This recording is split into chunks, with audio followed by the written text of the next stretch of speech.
Hi hello' good morning everyone welcome to my new blog. এতিয়া ধুনীয়াকৈ শুৱাৰ পৰা উঠিলোঁ, উঠি কৰি মুখ হাত ধুই চাহ খাই হৈ গ'ল। এতিয়া টাইম হৈ গ'ল দুপৰীয়া এতিয়া 12টা বাজিলেই। এতিয়া ধুনীয়াকৈ যাওঁ গাটো ধুওঁগৈ। আৰু দেখিছে আজি মানে ৰ'দটো তামাম হৈছে, মানে ভাল লাগিছে। দেখিছে বাহিৰত ধুনীয়া ৰ'দ আৰু মজা হৈছে। ঠাণ্ডা বতৰ আহিছে, এতিয়া ৰ'দটো লাগেই এতিয়া।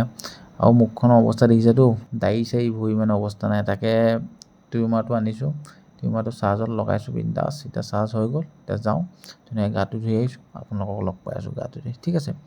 আপোনালোকে চাই থাকক ভিডিঅ'টো, সম্পূৰ্ণ চাব, শেষলৈকে চাব, ঠিক আছে। এতিয়া ধুনীয়াকৈ গা পা ধোৱা হৈ গ'ল। আৰু কেনেকুৱা লাগিছে কমেণ্ট এটা কৰি দিব। নিজে কাটিছোঁ ন, বাহিৰত কটা নিচিনা নহ'বই, আছিলেনৰ কটা নিচিনা কেতিয়াও নহয় ঘৰত কাটিলে। একো নাই, ধুনীয়াকৈ স্পৰ্টিং লগাই বাহিৰত যাওঁ। আজি ৰাতিপুৱা মাথাটো বেয়া কৰিছে, কি কাৰণে বলকচোন। মানে কথাটো এনেকুৱা, শুৱাৰ পৰা উঠিছোঁ আজি, মানে মোক ঘৰৰ মানুহ কোনেও উঠোৱা নাই বা নিজেও উঠা নাই। মানে আজি ট্ৰেক্টৰে শুৱাৰ পৰা উঠাইছে মোক। চালা এনেকুৱা মাথাটো বেয়া হৈছে ন, ৰাতিপুৱাৰ পৰা এতিয়া দুপৰীয়া হৈ গ'ল। দেখিছেনে ট্ৰেক্টৰে মাটি কাটি আছে।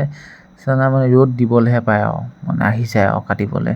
চালা মাথা বেয়া কৰি পেলাইছে আজিকালি, চাওকচোন। আৰু আপোনালোকৰ পিনে এনেকুৱা হয় নেকি? আজি মোৰ মাথাটো বেয়া হৈ আছে কিন্তু দেই, মানে ট্ৰেক্টৰে আজি মোক খোৱা ডিষ্টাৰ্ব কৰিছে কিন্তু। এতিয়া যাওঁ ভিতৰলৈকে যাওঁ, অশান্তি এইবোৰ কৈতো একো কৰিব নোৱাৰোঁ, সেইকাৰণে যাওঁ ধুনীয়াকৈ ঘৰতে যাওঁগৈ। ঘৰত গৈ বিন্দাছ ভাতকেইটাকে খাওঁগৈ বাৰু বলক। আৰু আপোনালোক সেইপিনে এনেকুৱা ট্ৰেক্টৰ মাথা চাথা বেয়া কৰে এনেকুৱা, এটা কমেণ্ট এটা কৰি দিব বাৰু। আৰু মায়ে চিঞৰি আছিলে, সেইকাৰণে আহি গ'লোঁ। আহি এতিয়া ভাত খাওঁগৈ। আৰু ভাত খোৱাৰ সময়ত মোক এটা লাগিবই, মানে মোবাইলত মই তাৰক মেহতা উল্টা চশমাখন মই ৰেগুলাৰ চাওঁ। মোৰ কমচে কম এতিয়া 5-6 বছৰ হৈ গ'ল ৰেগুলাৰ। কিবা এটা খালে মানে এখন লগাইহে মই মানে পেটলৈ ভাতকেইটা তেতিয়াহে যায় মানে। আৰু আপোনালোকৰ তেনেকুৱা হয় নেকি? কমেণ্ট এটা কৰি দিবচোন। আপোনালোকে ভাবিছে মই ক'ত গৈ আছোঁ, একো নকৰাকৈ ডাইৰেক্ট দেখোন বাইকখন লৈ ডাইৰেক্ট আপোনালোকক দেখুৱাইছোঁহে ক'ৰবাত গৈ থাকা। মানে কথাটো হ'ল এনেকুৱা, মানে মই এনেই বিন্দাছ মোবাইল টিপি আছিলোঁ, তেনেকুৱাতে মা আহিলে যে মোক ঔষধ নাই, ঔষধ দুটামান লৈ আহচোন।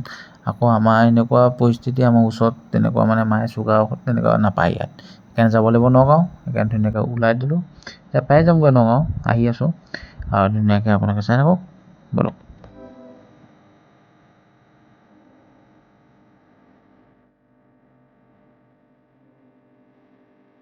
পাই গ'লে নগাঁও, এতিয়া বৰবজাৰ পাই গ'লে, মানে সেইখিনিতে লওঁ আৰু বেছি দূৰত নাযাওঁগৈ।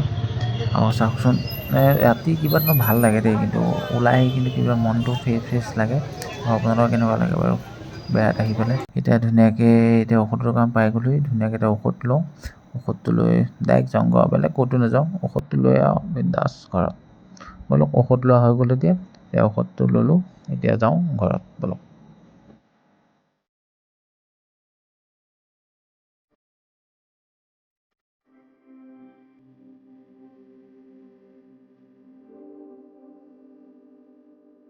এতিয়া ধুনীয়াকৈ ঘৰ পাই গ'লোহি। ঘৰ পাই এতিয়া ধুনীয়াকৈ কাপোৰ চাপোৰ চেঞ্জ কৰিলোঁ। আৰু মাক কৈছোঁ চাহকাপ বনোৱা, আৰু মায়ে এতিয়া চাহ বনাই আছে, ধুনীয়াকৈ চাহটো খাওঁ।